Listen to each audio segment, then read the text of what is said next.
One. Well, ladies and gentlemen, welcome again to another episode of Victorious Friday. Man, what a weekend we're just coming off of, and I'm so excited about my special guest today. I always say I have a special guest, and today is no exception. Today I have with me Brother Kam Phillips. He's going to be sharing with us some powerful messages today. Let me tell you a little bit about Kam. Kam is a master facilitator. He integrates financial literacy and emotional intelligence, and he prepares people, especially students and professionals, for career success. Man, I've had a chance to get to know this brother. What you're going to find is that he's authentic. He's transparent. He's reliable. But most of all, when I look at his genuine spirit, he's a person who have gone through struggles, who have responded to those struggles and the power of Christ that he has in him and through him. I look at the fact that now he's dedicating his life to help others in a very important area of their life, financial and planning and emotional planning, all these things that he's dealing with, mental anxiety and things of that nature that is caused by the challenges of our financial conditions, etc. But when I look at him, let me give you a little bit about his credentials. He holds a Bachelor of Economics, so you're not talking to a guy who hasn't studied well. He studied well. He's been prepared. He received his bachelor's from Emory University here in Atlanta. He is the author of a book, The Bigger Picture. And The Bigger Picture is a guide to personal, relational, and emotional growth. Ladies and gentlemen, welcome with me, Kam Phillips. Kam, how you doing, brother? I'm doing great. I appreciate the introduction, making me sound Man, cool. I tell you, your mother sent that in. I had to read it. I had to go ahead and share it. She's the hype man. She's the hype man. She's doing you well. Hey, let's just talk, man. I like to get started, obviously, with Victorious family, and today is Victorious Friday. We like to talk to parents as we help them to flourish. Today is no exception. And but first, before we get started in some of the topics that I want to chat about, just tell the people a little bit about yourself, even more on a personal note.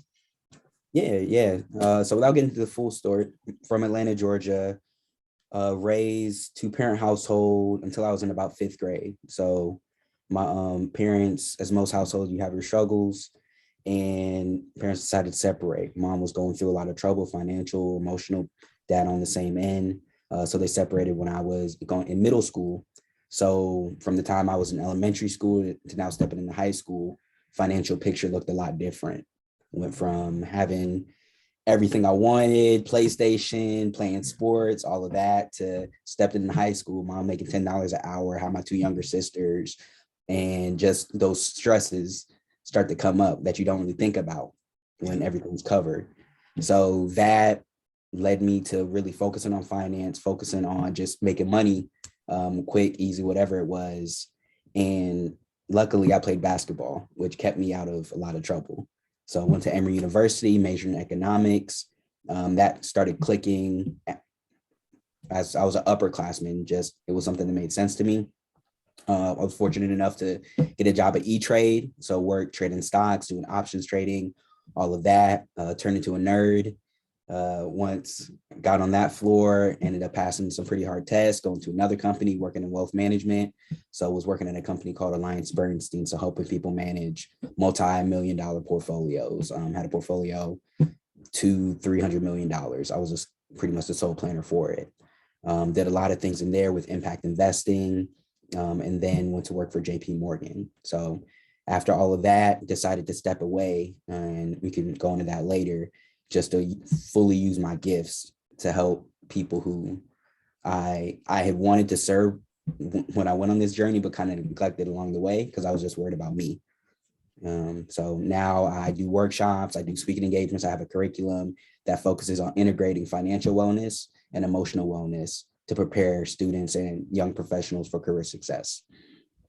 Man, that's awesome, man. I just learned some new things about you. I didn't know we kind of have walked down some of the same paths on the financial side.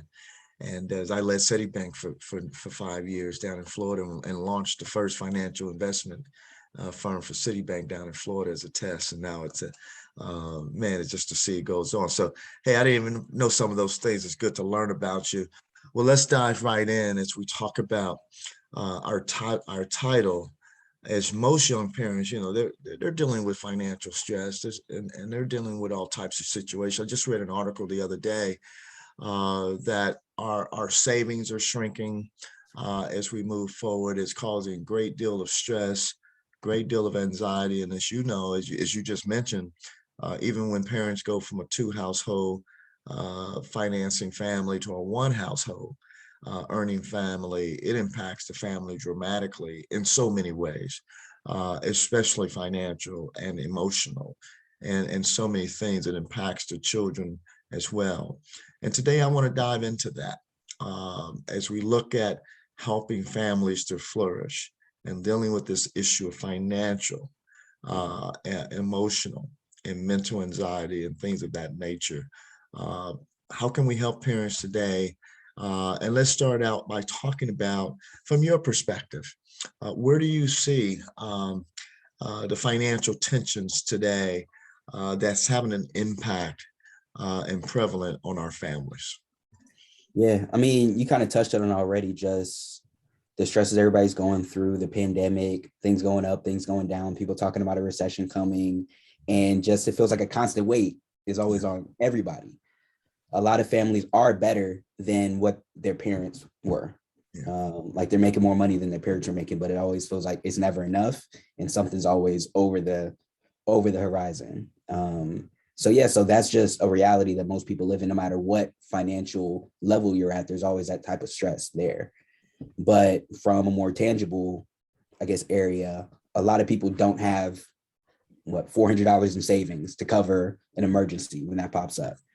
A lot of people aren't saving at all. A lot of people don't have any retirement. A lot of people are in college debt, crazy college debt. So all of those factors, especially for young adults, is saying, all right, how do we kind of break the mold? How do we break the mold? How do we do something different? But we still have to keep going in a sense and always feeling rushed. We talk about social media and always feeling like, oh, I have to have more, looking at everybody else's life and the keeping up with the Joneses. So just all of that weighing on people, saying, all right, what can we do to change it? What can we do to address it? And not just be in the rat race. If I'm a young family today, right, let's say I got a couple of kids and like you say, I have this huge amount of student debt. As I was encouraged to go to school to better myself, and now I'm sitting on this debt. I'm earning money and get paid every 2 weeks for most of us, and that's not going to be sufficient to ever pay off this debt for a while. And it's putting tremendous stress and pain on my family. What are some thoughts that you have to kind of help parents work through that issue? My first thought just from that is, we talk about pain, we talk about stress, you talk about that putting on your family. It's having the conversation. Yeah. So I'm sure I can ask you and your family, I'm sure your pops, your mom, they went through the same stressors, worrying about providing no matter what level you're on. And I imagine that's something they probably kept to themselves. That's something that I'm the man of the household, I'm the provider, I'm the woman in the household, I'm the provider. I'm not gonna talk about this to my family. I'm gonna hold all this in and I'm not gonna release it. And that's something that it's a trauma that they hold. It's a trauma that it's passed on from generation to generation, just when we hold certain things and it's like, all right, we can't talk about it. I just have to hold this whole weight. So I think the first step is just talking about it as a family, being transparent on what's going on in the household, being transparent on, all right, this is what this looks like. And just showing, I don't want to say showing that vulnerability, but showing that transparency. With transparency comes understanding. One thing that a lot of families I work with, it was crazy to me, very well off. He would take his family out to eat, and whenever the bill came, he would have his kids guess what the bill was. So when he told me this, I was shocked, because I don't know about you, if we went out to eat as a family, whatever we went, I can't ask about money. I can ask about any financial topics, like you don't pay no bills, you shouldn't know any of this. And going up, you just have these blinders on to where now when you're exposed, it's, oh, they were dealing with this, like this is what bills look like. So I think the first step is just communication and transparency with your kids. Like, hey, this is what's going on. Even if you don't know it all, a lot of times parents are hesitant to have conversations. A lot of times mentors, period, are hesitant to have conversations if they don't feel like they're fully equipped to explain everything. There are insecurities there that, all right, I don't want to open this door for my kid because what if they ask me questions and I don't have everything figured out? I'm supposed to be the parent, I'm supposed to be the adult. But I think it really starts with just having the transparent conversations and then from there working it out. Man, you're talking about, when I grew up, like you say, I mean, there's no communication about our financial and things to us. I'm not even sure. I'm sure our parents talked about it, but it was kind of like, hey, if it doesn't need to be said, we don't say it. And when you're dealing with that, I'm surprised to even find the number of parents that don't even budget. The budgeting is as long as we got money in the checking account and the bills are being paid and we didn't get an insufficient fund notice, I'm good, but we're not planning for the future and budgeting for the future and things like that. Let me ask you this. As you think about life growing up and you think about your experiences, and I'm sure you've kind of, you're looking at different experiences now as you've grown up and gone through different situations. How do you and your household, you talked about your household and different situations. How do you deal with that as a young child who's seen the change financially in your home? For when there was two people in the home, there's one person in the home. How did that affect you as an individual? Yeah, I think the first thing that came to mind when you asked that is just like your parents are humans and they have to balance things like everybody else. A lot of people, when you don't have to worry about anything, you just assume everything is handled. You assume like it's on autopilot. But seeing that shift, it just made me conscious as a young age about, oh, these are factors to consider as I step out into the world. This is what's going on in my parents' minds. A lot of times people don't see that until things blow up. They don't see the inner workings. But as a child, most people, like I stopped playing video games when I was a child just because my parents couldn't afford it anymore. And my mom was just very transparent, like, hey, if this is something you want, you need to work hard, you need to save up, you need to get it. Mm-hmm. And that also allowed me to have a different work ethic. Like, oh, this isn't a guarantee. This is a privilege to have. This isn't an entitlement to have. So just having that mindset as a younger child and my mother explaining to me, hey, this is what we're going through. This is what I'm trying to do. This is how much I'm making. And this is what it's going for. If you want these other things, like this is something you need to work for, as opposed to some parents believing that, and nothing being wrong with this, just them knowing that, all right, I want a better life for my child. I want to provide all this for my child because I didn't have it. And let me not tell them anything in the background. If I'm swiping the credit card to get all this stuff for Christmas, because I want them to have this experience, but it's put me in a negative spot in the long run, maybe I should think about that a little more. So just being transparent, having the conversation. Obviously, as a parent, you don't want to put stress on your child, but I think also it's how you carry it. If you know you're in a certain situation, but you also know, hey, I have enough. God is providing for me. He's always provided for me. How you carry yourself, that's going to rub off on the child too. So just giving them that insight, me having that insight when I was young, not realizing it until I'm older now and I have these conversations with people. And I'm like, oh, that's not normal for you. You didn't know that was going on. Yeah. Having a job since I was 14 years old, understanding how work and money and taxes worked. So just having those conversations, that's just giving me different insight than a lot of people. Yeah. No, it really does have that impact. I'll tell you a quick story. I grew up in Chicago.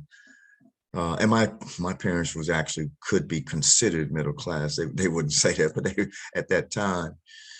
And I saw the stress that we had 4 in our family. I grew up with 3 other siblings together. And I saw the stresses, right? For some reason, there seemed to be some financial stresses, at least from my perception. Mm. And what sometimes you can overreact as a child. For example, I grew up in Chicago, man. It was cold one winter. I just remember this. And I just didn't want to put an additional stress on my parents to buy me even a coat. Because I've been working since I was the age of 6 and really making a little bit of money to support my candy habit and my sweet tooth habit, And so I didn't want to put any more stresses on dad. And so I walked around the wintertime in Chicago, man, with what I call a plather jacket. It wasn't a leather jacket, man. It was plather, that fake leather, man. And so I needed a winter jacket. And so my father realized, man, it's cold out there. Where's your jacket? I said, I don't have one. He says, why didn't you tell me? Me go out here to go buy a jacket. I have plenty of money, But I saw the stresses that it placed on them and their marriage and their life, and the other kids always wanted something. And instead of me kind of being a drainer, I wanted to be a supporter. Although in a stupid way, I was being too independent to even ask them for anything. Yeah. And so it has a tremendous effect on our young people as they're growing up. And that's why sometimes people don't want to be transparent and talk about it because it might put additional stress on children that they already have. Yeah, But but man, yeah, go ahead. I was just gonna say you touched on something though. Like kids are observant. Yeah. You were observant. Anybody, I'm sure a lot of people can have stories about you're observing what's going on. Yeah. Like they understand more. So it's good to just have those conversations out front because they're gonna make up something in their mind anyway. And just having that open door of communication. So yeah, man, it's no question. Let me ask you this question. What misconceptions do you see around having conversations, about the financial wellness and what misconceptions do you see people having in this area? Yeah, the biggest one and kind of why I deliver the content and the way I do, it's that finances and emotions are separate. So I'm just going to speak from a male perspective. A lot of males will say I'm super logical. If I'm making this financial decision, I'm not including emotion. Like I'm going by the numbers. Mm-hmm. That's not true for 98% of people. Like there's going to be an emotional attachment. We're trying to make feasible decisions without addressing the emotional attachment.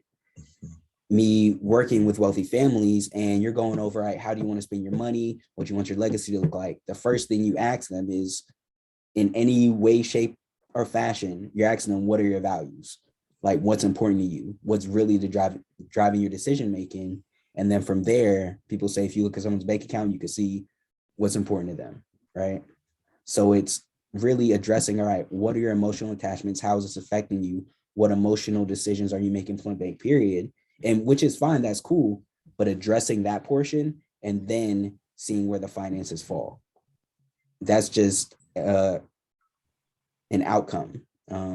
So people trying to compartmentalize those two as opposed to, it's all integrated. Both of these are very sensitive topics. Both of these, like people get cringy if you ask them how much money you got, or if you ask them, how really was your day?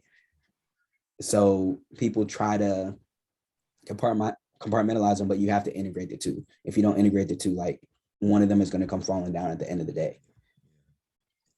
Well, ladies and gentlemen, today we're talking to Kam Phillips. He's an author. He's a young man that's helping families to flourish in the area of financial planning, et cetera, and emotional intelligence and so forth, emotional growth, relational growth, personal growth as it relates to financing and planning and wealth management. We're excited to have him today. Man, I want to jump into your book. I want to talk a little bit about the bigger picture. What motivated you to write the bigger picture? Oh man, that's a question. So I guess taking back a little bit with my background, like I said, background, finance, economics, banking, investing, all of that stuff. And at my second job when I was at Alliance Bernstein was to the point to where making great salary, 20s, came from humble beginnings, went to Emory, played basketball, all of that. And on the outside looking in, I was like the kid who made it, right? Everybody was so proud of me. I was got to a point where I thought I had everything I wanted, but on the inside, I was still broken. On the inside, I was still struggling. On the inside, I was still holding a lot of trauma, holding a lot of pain, holding a lot of hurt that I never addressed. And like I said, at a young age, I was just, how am I going to make this money? Like, make this money, everything will be good. But I'm sure a lot of us can resonate when I say you get to a point to where you realize you have everything and it's not what you thought would make you happy. It can do a lot of things to you. And at that point, I was broken. Had an episode, had a mental breakdown, ended up on suicide watch, ended up in jail, ended up at a mental hospital, and my life could have been lost very easily.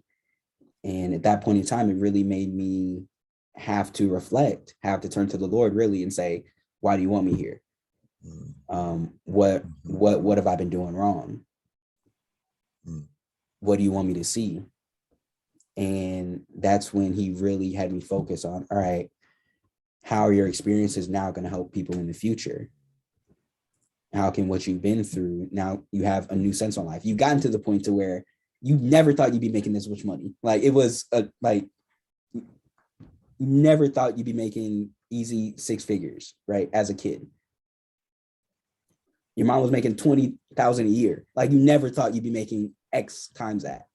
So now you have that, you see what that's done.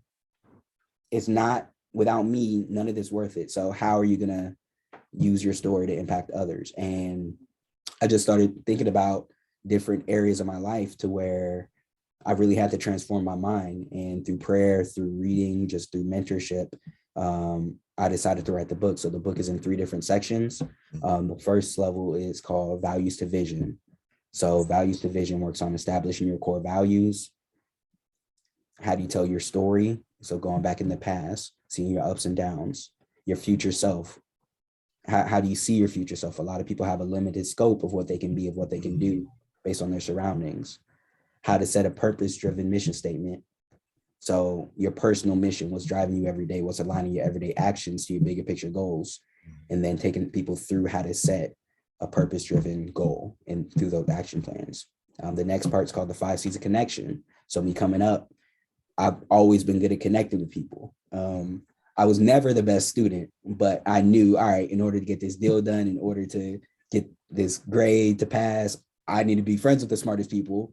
And once I'm in my career, I need to know how to network. And also understanding, all right, I'm gonna have to let go of certain relationships that are holding me back. And so 5 C's of connection, confidence. So knowing, all right, what are your strengths? What are your weaknesses? Naturally, communication style. How do you communicate with people? I'm an introvert at heart, and I know that. So it's, all right, how can I go in different rooms? Community, that's more diversity, equity, inclusion, communicate, crucial conversations, and then conflict management, how to have those. And then the last part, it's in the book, it's called Mental Health Magic, but over the past year, I've reframed it, and now it's Health and Wealth Magic, because like I said, both of those tie in very, very closely. And MAGIC stands for mindfulness, attitude, gratitude, inspiration, and circle of support. And it just takes people through those 5 different principles, how that could show up in their life in different practices, to where you're being mindful about your actions. You're not letting your emotions control your reactions, your attitude, your most controllable asset, your energy, and gratitude, inspiration, and circle of support, making sure you have, at the end of the day, a community around you, because we can't walk through life alone. We can't change alone. So, yeah. I love that, man. I love that. Let's dive deeper in those five elements that you just mentioned. I love that. Tell us a little bit more. Yeah. So, like I said, MAGIC, mindfulness, attitude, gratitude, inspiration, and circle of support. So, health and wealth magic, mindfulness, being able to acknowledge your emotions without letting it control your reactions, right? So, mindfulness is, right now I'm reading a book called My Grandmother's Hands by Resma Menakem. Excuse me if I mispronounce his names. And I go to therapy. I'm a big advocate of therapy, and a lot of times people talk through their problems. And we believe that, hey, if we talk through our problems, we'll figure out a solution. And I think part of that is right. But he also talks about a lot of the energy and trauma we hold is just in our body. It's like something can happen and we just feel it, like we feel ourselves tense up. And we may be able to talk through it, but we still have that feeling. So how do you fully release that? When we're talking about finances, my homegirl was like, yo, when I order on Amazon, I feel good twice. Once I put in the order and once I get it. It's like a high that we get from certain actions. So it's the first step in making any changes. If we're talking about financial changes, if we're talking about breaking generational curses, if we're talking about any of that, it's getting to the root of it, that mindfulness portion. Yeah. What's driving that? So that's what I start off first, because I feel like we can talk about the X's and O's, but unless you got the willpower, unless you get with the root, it's not going to work out in the long run. The next part of that, attitude, protecting your most valuable assets. And I believe that's going to be your energy, that's going to be your time. So when we're talking about either that, and we're talking about assets when it comes to money, deposits and withdrawals, like what are you putting in, what are you getting? How's that going to look?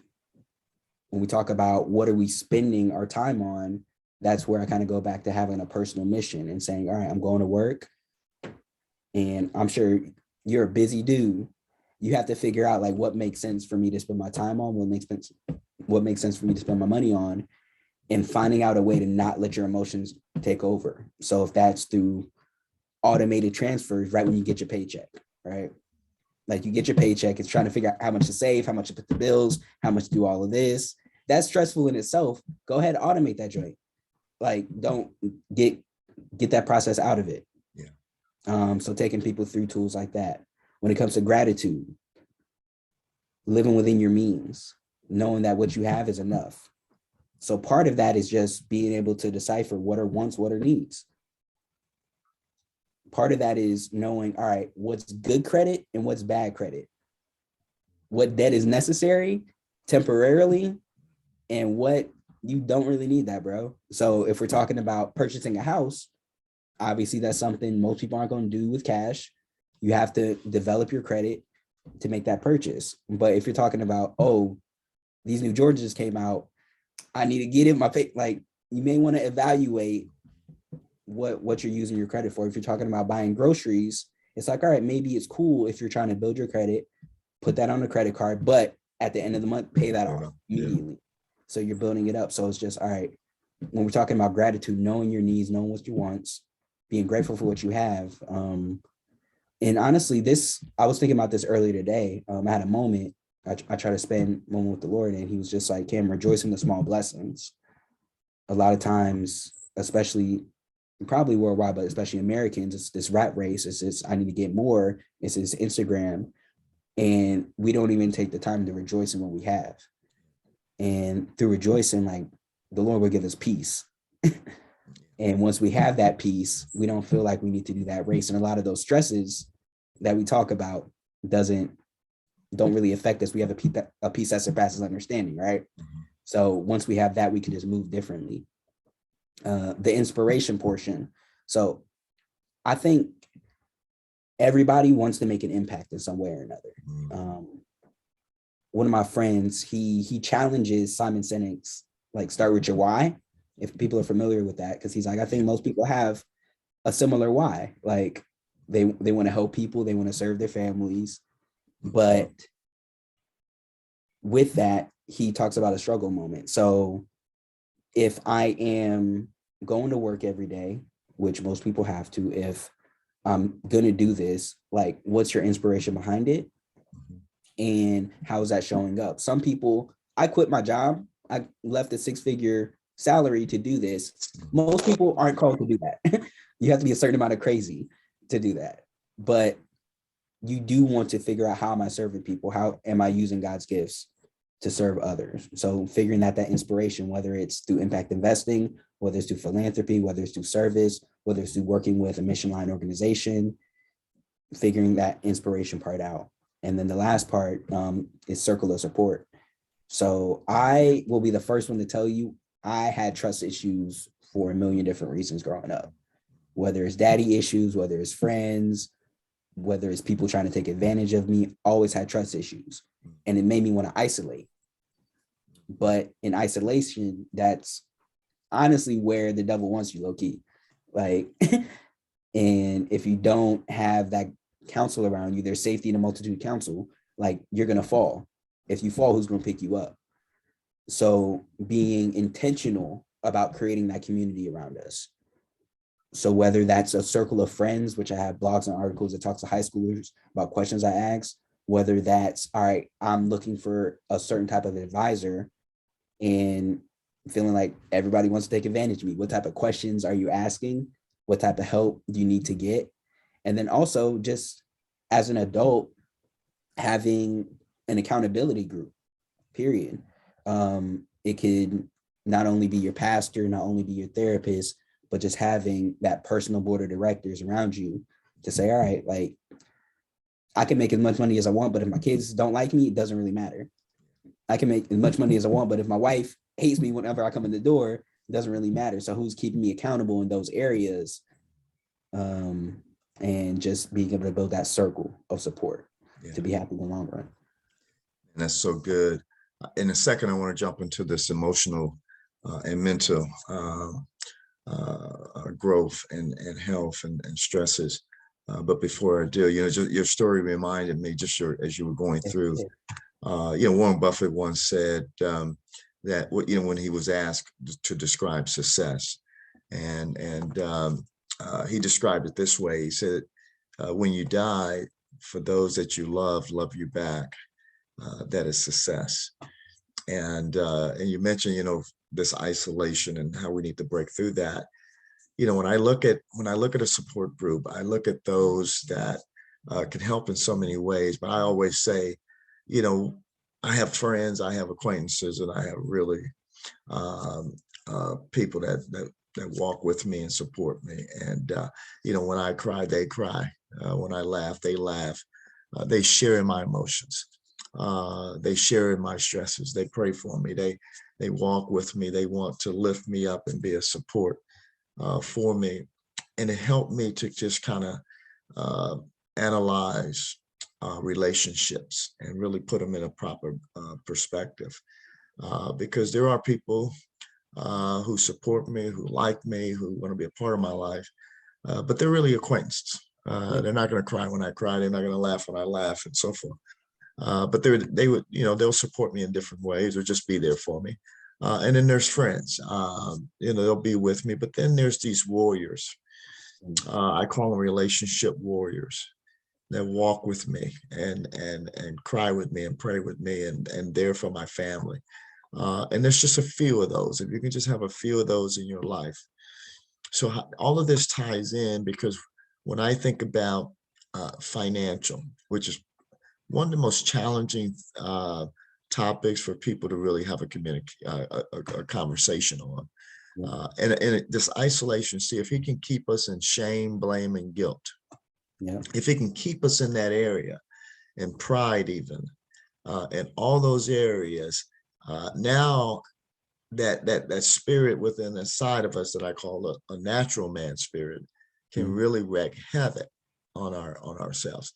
Because what we're trying to do is turn to our spiritual nature that says it's not even about you. Even the finances that I'm giving you are mine, and they're for my glory, etc. And that means for you and possibly for other people. But one of the things that you talked about, I want to kind of begin to wrap up this segment on this topic, which I think is very important. I read something that a large percentage of our youth, of our millennial generation, if you will, are suffering from great anxiety, depression, and things like that, especially coming out of COVID-19 season. And you dealt with that. You dealt with mental health issues and stresses and so forth. And there's triggers for all of that that we don't have time to get into. But what I do want you to talk about is when I do find myself in that deep state of unexplained depression, unexplained anxiety. I call it the black box. It's a black box that people are in. and you just can't pick yourself up by your bootstraps and make it happen. I mean, you're in a state of mind that you have no idea why you're there or how to get out. Yeah. I think you've been there. And I'd like for you to maybe look into the camera and tell our listeners how did you, or really the Lord in your life, or just tell me, how did you work through that process, and how did you begin to get healthy and grow emotionally, physically, spiritually again? Yeah.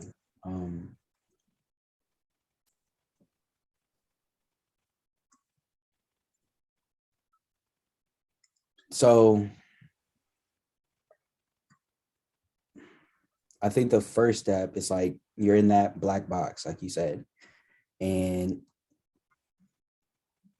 there's no really way to reason out of it. Like that part is you're past that part. And you're in that black box. And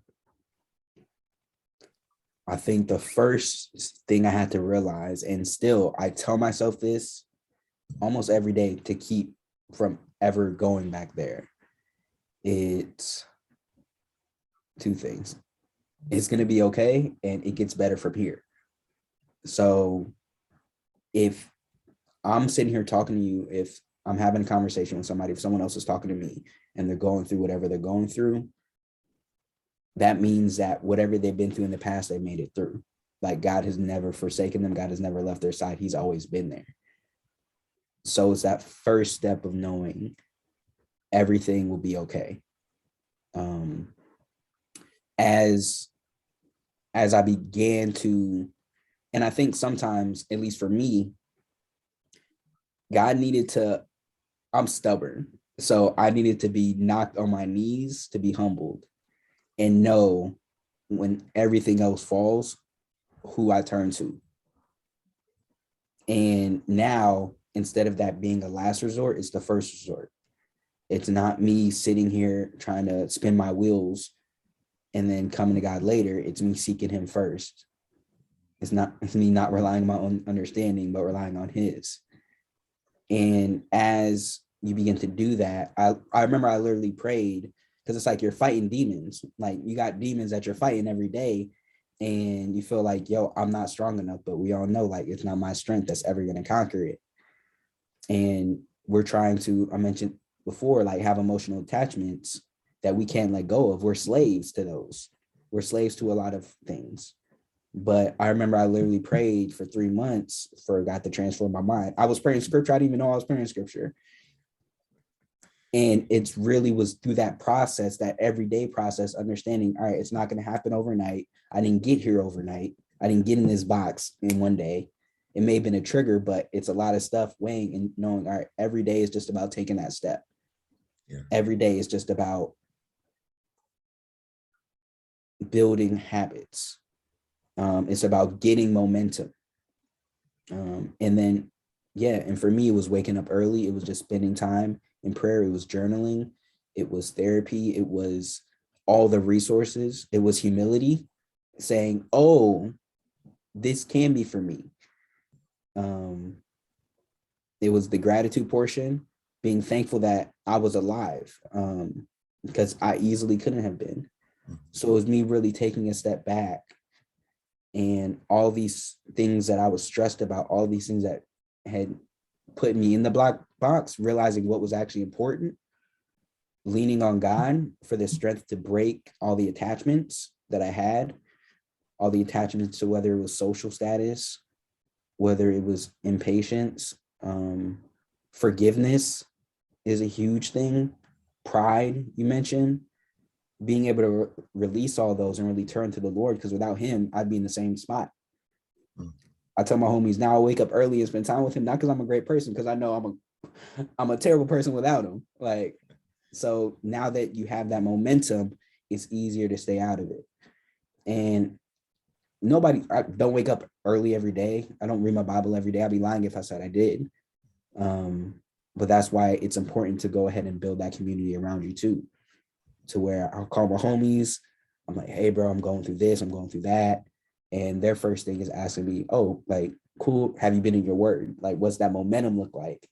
And 9 times out of 10, me realizing, oh, this is how I ended up in this box. I wasn't doing the right stuff beforehand.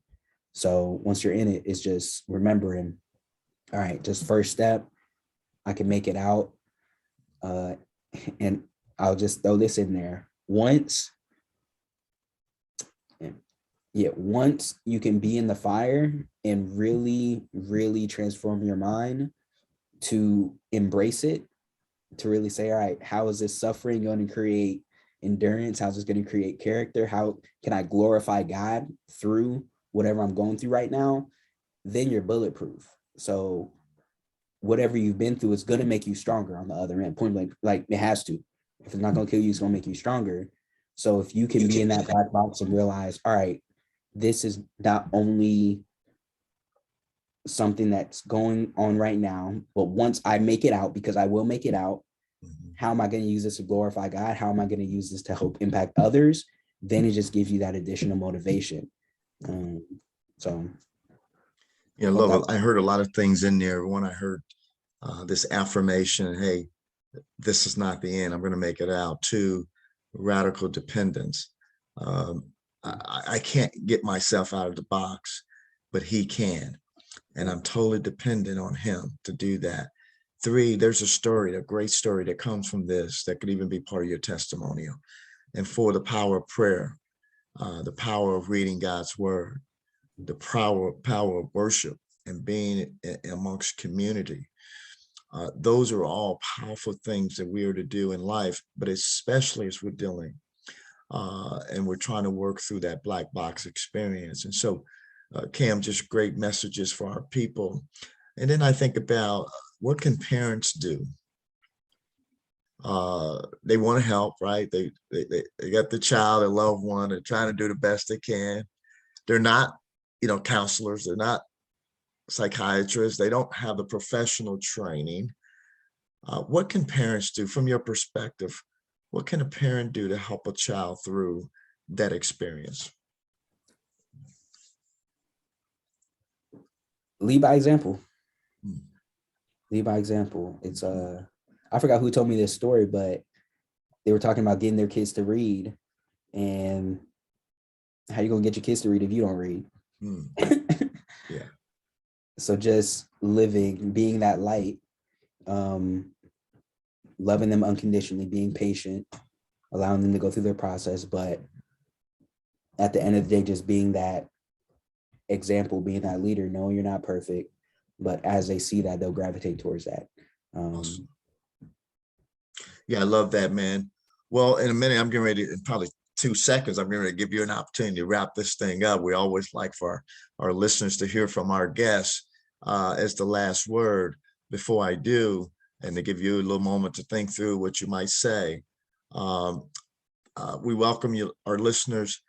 Tune in to victoriousfamily.org. Listen in on our podcast, Do Your Children Believe? We like to connect with you. If you have questions or even responses from today's discussion, we love to hear from you. Send us a note, send us a text, put us on, Instagram. Just let us know what's happening. We'll be posting this soon, and we're excited about it. Kam, I'd like for you to take the last 30 seconds, minute, and you can go anywhere you like to go. We don't restrict you. And looking at Kam, and give us a word of encouragement. Give us a word as parents and young ones are listening through, those who might be struggling, those who might be excelling. What would you say? Yeah. First of all, I just want to thank you for having me. I appreciate you allowing me to use this platform. And I admire the work you do to feeding the families, to take ownership of that. And kind of on that note, my word of encouragement is be intentional. A lot of times we expect things to just happen. A lot of times we wait until everything crumbles down before we turn to what we need to turn to. But just being intentional about our growth, being intentional about our spiritual growth, about our financial growth, about our emotional growth, about our relational growth with our children, with our wives, with our loved ones. Father's Day, a holiday created to be intentional about celebrating fathers, and us just please, my plea is just be intentional about the areas that you want to grow in, be intentional about where you want your life to go. And with intentionality comes action. So then taking that action, executing on that. So I just want everybody to be intentional about living the life that God wants you to live.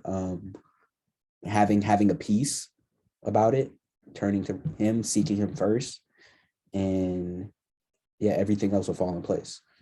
I love that word, intentional. As you know, we like parents to be intentional in raising their kids in the Lord.